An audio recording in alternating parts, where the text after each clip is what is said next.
Bellator Champions Series Paris this Friday morning in the States, Friday night over there in Europe. We've got 10 fights on this card, and it is headlined by the Bantamweight Championship in Bellator. Of course, we've got Patchy Mix taking on Magomedov. It is the rematch originally on this card, Usman Nurmagomedov and Alexander Chablis. Nurmagomedov had to withdraw from the bout, so now we only have one title fight on this card. In the co-main event, it is the return of Le Mayor, Cedric Doumbe. Cedric Doumbe will be taking on Willis on this card. Of course, Doumbe coming off his first loss, which we'll get to later. Thanks, Mark Goddard. But we've got 10 fights on this card again from Paris, France. And folks, if you haven't yet, though, make sure to hit that subscribe button down below for some more MMA here on the channel. We do UFC, PFL, Bellator every single week here on the channel. Yesterday, we posted our Barbosa versus Murphy full card predictions. Link is in the description down below. Let's get into it. First of 10 fights, we start things off here in the featherweight division. We've got Asail taking on Bruno Fontes.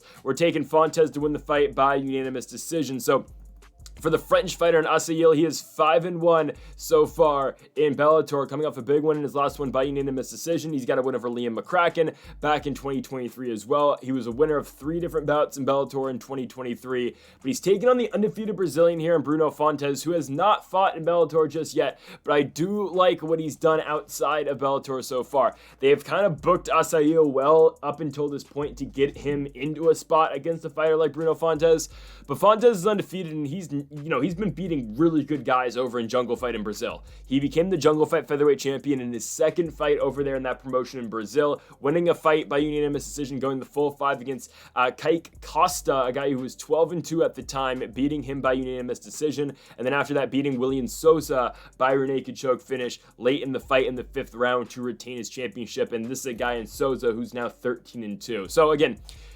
Fontes has been really good so far in Brazil. You look what he's been able to do. A lot of good work on both the feet and on the ground as well. And we look at his opponent, right? Asail, the Sultan from France. He's been good. He has been good. He's an SBG Ireland guy, again, on a big winning streak after losing his first fight in Bellator in 2020. He's won every single fight since, 5 of those being in the Bellator cage. And yeah, good wins, but honestly, I think that Fontes has fought the better levels of competition. I think he's fought the better guys, and all around, I like the game that he's able to put on in this fight against Asail, a guy who is not going to finish you, a guy that isn't really going to threaten you all that much with his power. I like Fontes to win a lot of spots in this fight, and I don't know if he's going to be an underdog going into this one, but I'm going to take Bruno Fontes to win the fight by unanimous decision. Let's move on to our next one here. We have got Ismail Fi Aliev taking on Mike Shipman. Shipman, of course, been around before in Bellator. This is his 10th fight in the Bellator cage, coming off a unanimous decision victory over one Charlie Ward in his last fight, losing 2 fights ago, though, against Gregory Babene by first round knockout. 6-3 in the Bellator cage is Shipman. You know what he's going to bring. He has, he's got some firepower with his striking, and he's also able to get fights down to the ground and get submissions as well. He's got 7 TKOs in his career and 6 submissions as well. He has, been on the losing end, though, of some knockouts as well. Look at the Babene loss, and you look at the Costello-Van Steens fight, where he gets finished in the second round. We're going to talk about him later on this card in Van Steens. Shipman has taken on good guys, though. It's just been the inactivity, right? He doesn't fight in 2021. He comes back in 2022, beats Babene, then loses to Babene, beats Charlie Ward in 2023, and we have not seen him since February of 2023. He has lost 3 of his last 5, but then again, you look at the guys that he's lost to: Van Steens, Fabian Edwards, and Babene as well. And we're going to talk about Babene later on this card against Van Steens. But Shipman has fought good guys. However, he's taken on the undefeated 9-0 Shafi. I'm going to butcher that first name. I'm just going to call him Aliev. Aliev's been really good, right? He's had 1 fight so far in Bellator. Again, it's against Sean Connor Fallon, a guy who was 16-7 at the time, now 17-9. He just lost to Kyle Dawkins in CFFC for the middleweight championship. In his last fight, he lost. But for Aliev, right, the work that he's been able to do in UAE Warriors and in a fight in Eagle FC as well has been good. He's got a really good game on the ground. He's able to go out there and get submissions, and that's why, of course, we were picking him to go out here to win the fight by TKO as well, because he has been able to get finishes on the feet as well. But again, it's been a combination of both. You look at his last fight, winning by doctor stoppage in the first round in his only Bellator fight. Before that, winning an Eagle FC by arm triangle choke. I am a little bit concerned here, though. I'm not going to lie with Aliev. Aliev has not fought the best competition, and he's taken on a guy in Mike Shipman who has fought really good guys. And I understand Aliev sitting at around a minus 900 favorite. And unlike the last fight where we actually took an underdog, we are going to take the favorite, obviously. We're going to take the minus 900 favorite.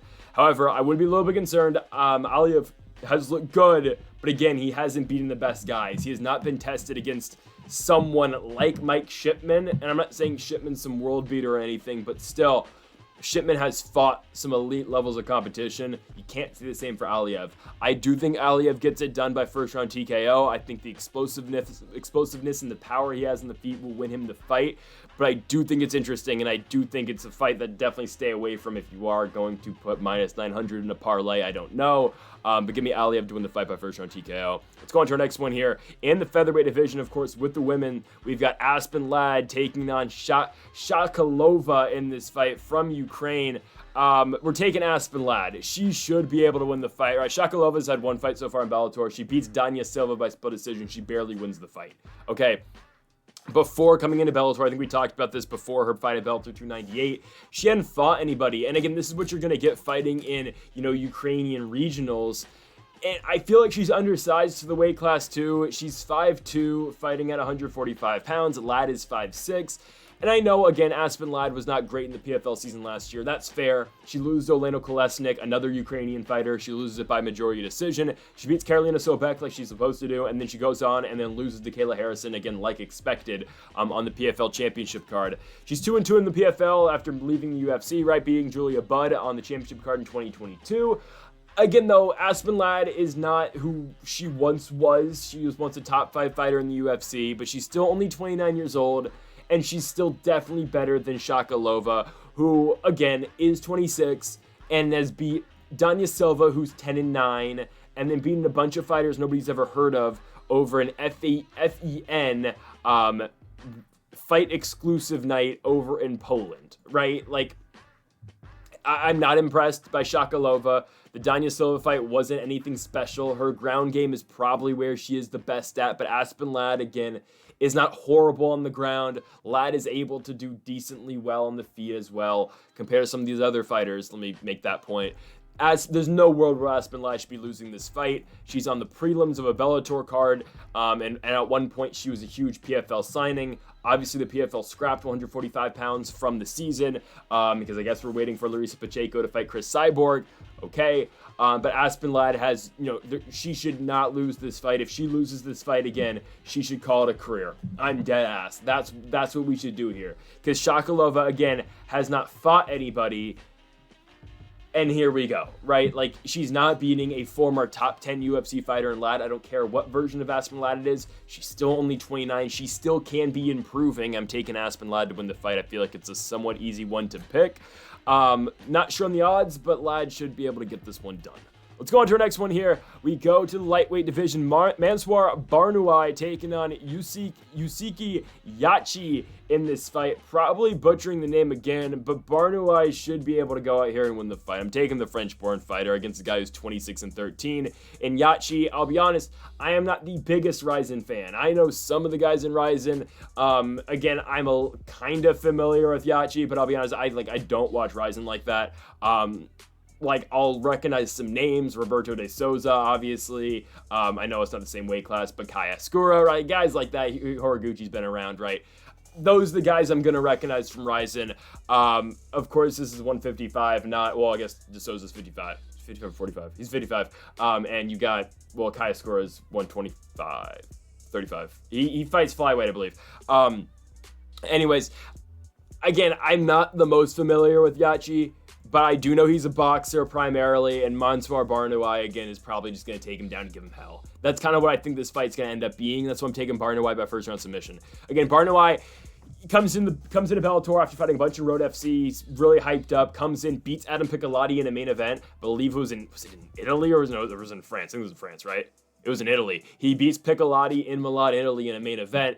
then comes back. He's supposed to get Sydney Outlaw in the Grand Prix, lose to Brent Primus. Now, the Brent Primus loss actually is not that bad. Primus loses, okay, to Chablis, and, well, before that, and he lost to Usman Nurmagomedov, but everyone's lost to Nurmagomedov.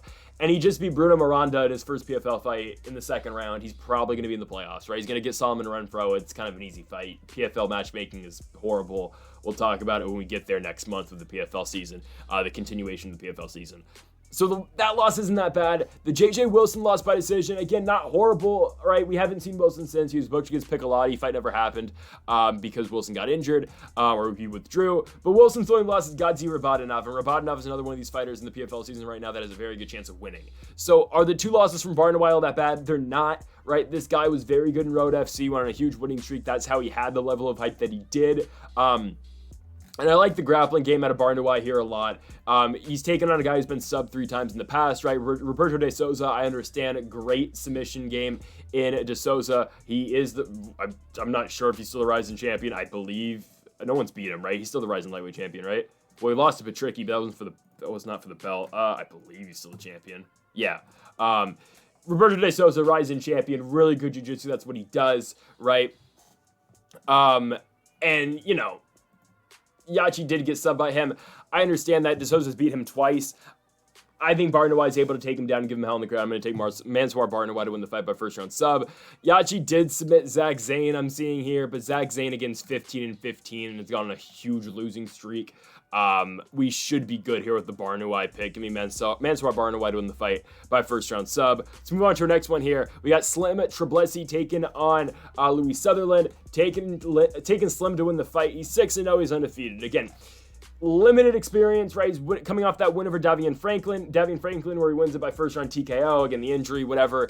But what Slim was able to do outside of Bellator is very impressive. Winning the Aries FC Heavyweight Championship. Aries is one of the better regionals, I would say, over in Europe. It's on Fight Pass, right? That's where Lacey King came from. God, I mean, there's some a lot of UFC fighters. I believe Imavov fought there at one point.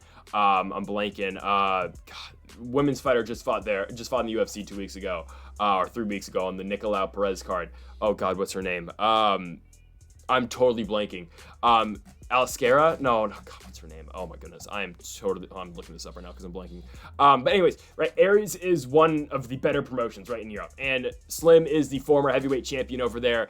It is a credible promotion, and he's fought some decent guys over there, and he did win the championship over there. Ivana Petrovic is the name I'm looking for. I don't know how I forgot that. Anyways, he's taking on Louis Sutherland. Sutherland hasn't impressed me all that much. I've seen him in the PFL. I saw him lose to Abraham Babely by unanimous decision. He won the Challenger Series after that, winning by second round TKO, but then he lost after that on Levels Fight League, which is in the Netherlands. He won his next fight in Fight Star Championship against Luis Carlos de Brito by first round knockout over in England. But I'm still not that impressed. The guy hasn't been finished before. He's lost twice by decision. But I think Slim's just all around the better fighter. I think he should be able to go out here and outpower him on the feet. I think the hands are going to be too much. Give me Slim to win the fight. He's a pretty heavy favorite for a reason. Again, Louis Sutherland, the Scottish fighter, has lost before. And he's lost in the PFL Bellator banner before, right, with the PFL. I think, again, we're going to take Slim to win the fight. I think he gets it done in the first round. We're going to take the Tunisian fighter to win by first round knockout. Let's go on to the main card now. We start off with Yves Landu taking on Jonas Billa. I'm not going to try.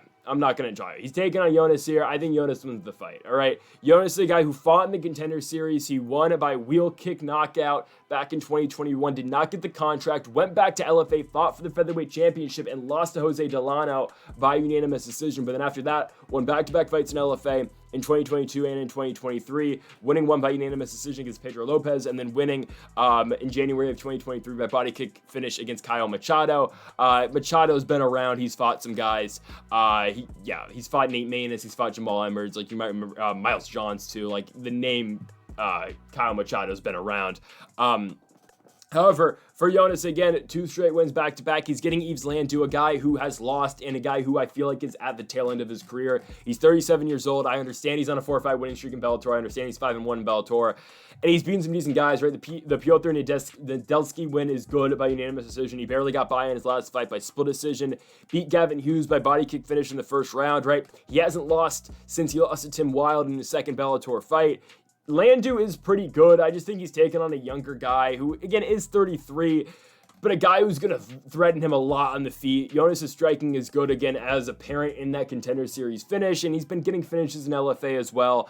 I think it's a tough task. I really do think there's a very good chance Landu goes out here and wins the fight. Don't get me wrong. But I am going to lean towards the younger fighter. Jonas Joshua's the nickname. I'm going to take him to win the fight by unanimous decision. Actually, we're going to take him by TKO in the second round. I think eventually he gets to Landu. Again, Landu's lost. I understand he is 5-1 in Bellator, but outside, again, of Bellator, didn't have the best track record, didn't have the best record. He had lost a couple times.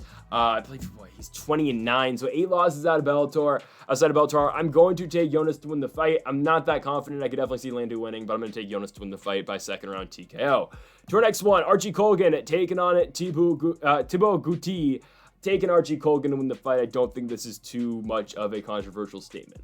Archie Colgan feels like one of these guys that could be making a run towards the belt soon.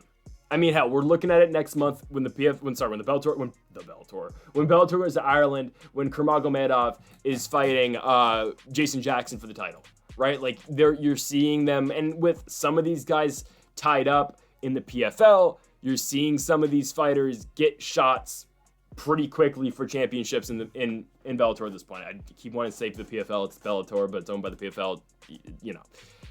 I could see Colgan kind of getting skyrocketed here. I understand he hasn't fought anyone that great, and Thibaut Gouti is not entirely that. Let's just be honest, he's not. And like, yeah, do we want to see Archie Colgan fight Usman Nurmagomedov? No, we really don't.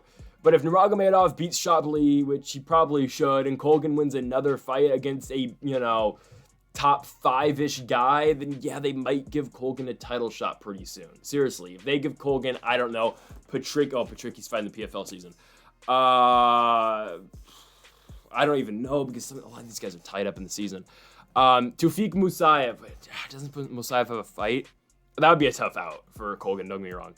Okay, he's supposed to fight Alfie Davis. Fight didn't happen. Okay, yeah. If Colgan fights Tufik Musayev and wins, maybe you find him in a title fight soon. Seriously, like, that's Colgan's ranked 10. That's kind of how the Bellator operates sometimes. Now, again, he's got to get past Thibaut Gouti, but Gouti is not that great. He's 17-6. This is a guy who went 1-5 in the UFC. Yes, he beat Kane Musa in his last fight by second round TKO. Got him with the hook. Again, Musa has been finished before. Musa has lost before. It's not like, I saw it coming, but like, this guy just lost to Jakub Kazuba in his last fight by unanimous decision in the PFL Europe. He's going to fight Dylan Took in his next one. We'll see how that goes, but Musa is not the greatest. He's lost 4 of his last 5 fights at this point.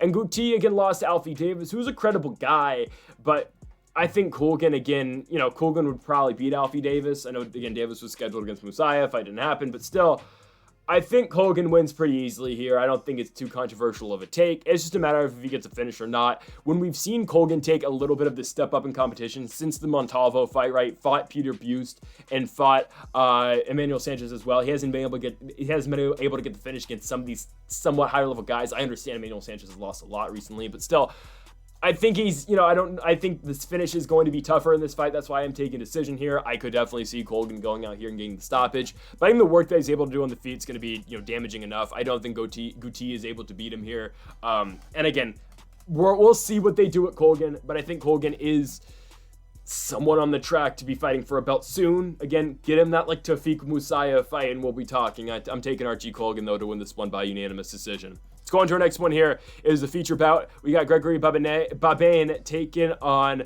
Costello Van Steens in this fight. We're taking Costello Van Steens to win the fight. You've got, again, the fighter from France in Babene. He's 23-11 taking on the Dutch fighter in Costello Van Steens. Van Steens is coming off the loss to Douglas Lima. Now, did I think that was going to happen? No, Douglas Lima has looked not that great recently. Again, given against very good guys. Mousasi, Yaroslav Amosov, MVP, Jason Jackson. I don't know if I believe Lima is still in Bellator, right? But again, he's 36. I don't know. Lima beat Van Steens in his last fight. It's fine. This is a fight again for him to bounce back. They gave him Babene here, who is 5-0 in Bellator, but look at the wins he has. Emiliano Sordi, back in 2016. He's got another win in 2017. Back-to-back wins in 2022 and 2023 for Babene. Mike Shipman, who we talked about earlier, and Charlie Ward. Like, it's fights that he should go out there and win. It's fights that he's expected to win, I would say. We've picked him twice so far in his Bellator run, or in his second Bellator run. This is where we take Van Steenis to win the fight, though. I think Van Steenis is able to do it, and I think he's able to do it a lot with the ground game that he has. I think he's going to, give Babene a lot of trouble down there. This is a guy in Babene who has been subbed 6 times in his career. And again, he has not been subbed since losing an M1 challenge back in 2013 by a Bravo choke. So again, it's been a while since he's been subbed, but he has dealt with difficulties on the ground. On top of that, Babene's 40 years old. He's 40 years old. This is a guy who had his professional MMA debut over in a Hungary regional promotion in 2004. That's a long time ago, right? He went on a 6-fight losing streak early in his career. At one point, he was 6-7. He's now built his way to 23-11. He's taken on good guys, don't get me wrong. But Van Steenis, again, is younger, he's quicker, and he's going to be more efficient on the ground. He's 9 years younger than Babene, and he should be able to go out here and win the fight. I think this is a bounce-back performance after losing to Douglas Lima. Give me Van Steenis to win the fight by unanimous decision. Co-main event, Cedric Doumbe returns against Jaleel Willis. Now, Doumbe's last fight was just weird, right? It's a main event spot against Baysingar Chamsudanov, and Chamsudanov wins the fight thanks to an official stoppage. It's officially labeled a toe injury from Cedric Doumbe. Now, I don't know how Doumbe got that splinter/shard of glass in his toe in the first place. It's probably came off the cage. It could have dropped from someone's corner. I don't know if they swept the mats, the octagon, the best before that fight. Anyways, it's 1-1 going into the third. Doumbe was not on his way to, well, it was close. It was going to come down to that third round. I thought Chamsudanov was probably going to win. Okay, going into that third round, I thought Chamsudanov was probably going to win, but it was a tough out. Going into that week, we knew that was a really tough opponent for Cedric Doumbe. I didn't really understand it, considering Baysingar is now a free agent and will likely, I think, be on his way to the UFC at 22 years old. They have the guy now who has beat Cedric Doumbe. And again, he's undefeated. He's looked really good. He's fought in Aries before. It would make sense if Baysingar went to, the UFC. I believe he only had a 1-fight deal with the PFL. We will see. But that was a tough out for Doumbe. Now he's getting Jaleel Willis, who is another tough out, but Willis has lost again. He lost his last fight to Ramazan Magomedov, who is fighting Jason Jackson for the belt. Now, if Jaleel Willis beat Magomedov, would he be fighting for the championship? Likely not. But still, he lost the fight by TKO in the first round. Jaleel Willis has lost 3 of 4, right? Berkamov beat him by guillotine in the first round. Savah Hamasi submitted him in the first round. And again, Magomedov just finished him in the first as well. Now, again, Jaleel Willis, he has struggled on the ground before, but he has also struggled on the feet too. He's not a ground guy. He's not a guy that will likely have too much success taking Doumbe down. He's probably going to get stuck striking with him. If Doumbe's grappling has just gotten a little bit better since his last fight, I understand he just fought Chamsudanov 2 months ago, but still, I think Doumbe's able to go win the fight. Now, again, the fight with Chamsudanov was weird. Doumbe is looking at his foot. He's trying to ask Mark Goddard if he can take the shard out of his foot and continue. Chamsudanov's like, hey, let him. And Mark Goddard says, over. That's my horrible impression of Mark Goddard. But he waves off the fight. Doumbe loses. And now here we are. He should be able to go beat Jaleel Willis. I don't think it's too much of a competition. Again, you know how good of a kickboxer Cedric Doumbe is. I don't have to state that over and over again. You know how good Doumbe is. If he's able to keep the fight standing, he's not losing to Jaleel Willis. I think he will be. Again, Willis, that's not where Willis really excels at, is his wrestling game. Cedric Doumbe should be able to win. Again, Willis, what we've seen out of Jaleel Willis so far, again, it's primarily a striking base. I think Doumbe is able to win. Give me Cedric Doumbe, Le Meilleur, to win in France by first round knockout. That's kind of what the crowd's here for, I think. But then also you got this fight, Patchy Mix, Magomedov. I don't like that this is a rematch. I just don't like why this. I don't know why this fight's happening again. I understand. Again, they're somewhat weak at 135 pounds, sure. But like, why is Magomedov getting a title fight after beating Danny Sabatello?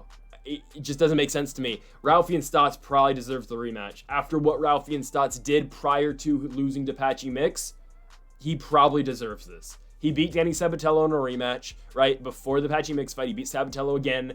He beat Juan Archuleta by head kicking him in the face. He beat Magomedov. It kind of makes sense, I think, that Ralphie and Stotts should be getting this fight. But we're giving it to Magomedov with Patchy Mix's first title defense. Now, I think Patchy Mix is a top 10 bantamweight in the world right now. I believe it. I think he's that good. This guy is so overwhelming on the ground. He gives so many guys trouble on the ground. And also, again, he's got power too, as you saw in the Ralphie and Stotts knockout, right? Patchy Mix has proved me wrong. He has. I've picked against Patchy Mix a lot. I'll just be honest with you. I picked Horiguchi to beat him. I picked Magomedov to beat him. I picked Stouts to beat him. Now I picked him to beat Sergio Pettis, but I've picked a lot of guys to beat Patchy Mix. I'm not picking against him anymore. Again, I kind of see this fight going the same exact way as the last one. Mix caught Magomedov in a guillotine, put him out with the guillotine. I think it's going to be something along the lines of that again. I could definitely see a decision win. Mix just totally overwhelming him on the ground. And again, that's saying something because Magomedov is a very good grappler in his own right, but I just think Patchy Mix is better, and Patchy Mix's wrestling game is very good, and his grappling game is good too, right? Mix is a top-level guy who's going to be champion in this weight class for a very long time. Again, I would expect a Ralphie and Stotts rematch, if not Kyoji Horiguchi, but it feels like Horiguchi's fighting in Ryzen now. Like, again, they were supposed to have a flyweight championship in Bellator. Didn't happen. He ended up rematching the guy for the Ryzen belt. He won. Horiguchi's fighting Sergio Pettis in a rematch in June, right? I don't know. This is probably the only fight that I actually care about on that card. It is. Oh, actually, Juan Archuleta's on it too. That's a fight that's happening, right? The rematch between Horiguchi and Pettis, right? Horiguchi was on his way to win the first fight until Pettis knocked him out. Anyways, beautiful spinning back fist. But maybe that's a fight you can look out for Patchy Mix. They're probably going to do Ralphie and Stotts and Patchy Mix next, though. In Magomedov, right, he beat Danny Sabatello. He subbed him. Okay, Sabatello's really not, he's not the guy that we once thought he was, I'll be honest. I thought he was going to beat Ralphie and Stotts. But I think Mix wins. Again, he's just going to overwhelm Magomedov on the ground, and I just don't see the reason for a rematch. We've seen it before. Mix is a better grappler. And I really think he gives Magomedov a lot of trouble in this fight. It just feels like an undeserved rematch, and I think Patchy Mix gets it done. So give me Patchy Mix to retain the belt. He's going to get it done by second round submission again. So folks, thank y'all for watching our Bellator Champions Series Paris, France predictions here on the channel. Make sure to hit that subscribe button down below for more MMA here on the channel. Go check out our UFC predictions posted yesterday, and the links are in the description down below. We'll be back for the next Bellator card in June, again in Ireland. You've got Jason Jackson taking on Ramazan Kurmagomedov, and Paul Hughes makes his debut under the PFL/Bellator banner. He'll be taking on Bobby King in the co-main event. And we'll be back for the PFL later in June, along with the UFC when UFC 302 hits in Newark, New Jersey. Main event, can Dustin Poirier finally get it done against Islam Makhachev? So folks, thank y'all for watching. Make sure to hit that subscribe button down below for more, and Mamba forever.